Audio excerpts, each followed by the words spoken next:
So I got a letter in a box of cool stuff, and I cleaned out everything and I put it all away.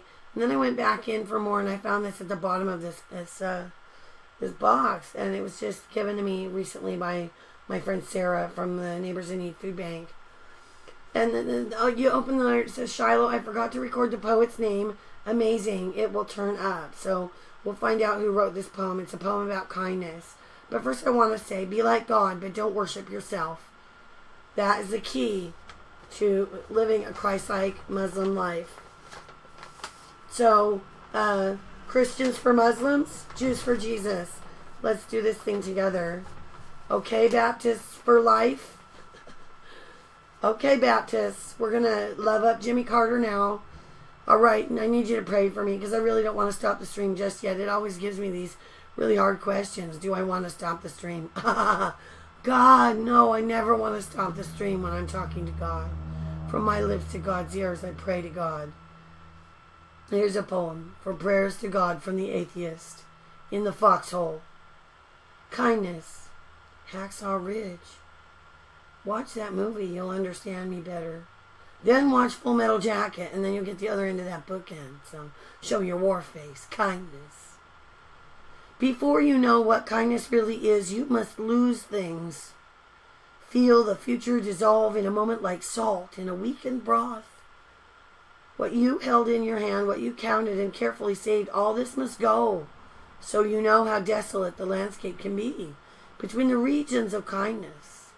How you ride and ride and ride, thinking the bus will never stop, pioneer children.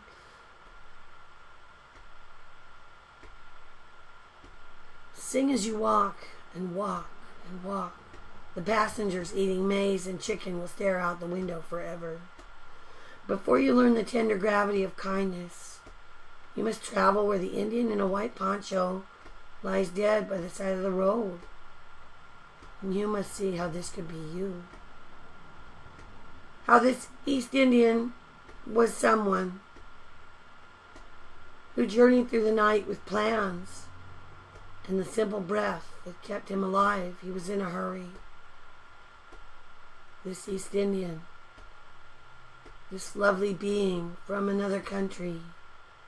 Before you know kindness as the deepest thing inside, you must know sorrow as the other deepest thing. You must wake up with sorrow. You must speak to it till your voice catches the thread of all sorrows and you see the size of the cloth. Then it is only kindness that makes sense anymore. Only kindness that ties your shoes and sends you out into the day to mail letters and purchase bread. Only kindness that raises its head from the crowd of the world to say, "It is I you've been looking for," and then goes with you everywhere like a shadow or a friend. I want to thank this anonymous poet for allowing me to annotate his or her poem, and thank you for collaborating with me. And I hope that I didn't change the intention of your kindness, and I hope that I have stayed with the intention of your poem for this out loud reading, an annotated version of your poem called Kindness, brought to me by Sarah, the messenger. Don't kill the messenger. Of course, I bet this is Sarah's poem. And she's such a gentle soul. She's brilliant, and she knows how much I love her and how much it means to find a treasure halfway through and find a treasure on your way station and understand what a treasure human beings are. I hope she treasures the Juliet tomatoes I gave her and soaks the stem in water and lets it get ripe and plants the heirloom seeds, and maybe it'll grow. I've got some Juliet seeds in my, in fact, I've got Romas in my rose bush to see if they'll do anything. So we'll think about hybrids, and we'll think about plants that grow and what happens when the hybrids get reborn again or regenerated, and if they generate or not. I'm fascinated with chromosomal expression, and I'm fascinated with aging, and I'm fascinated with the future.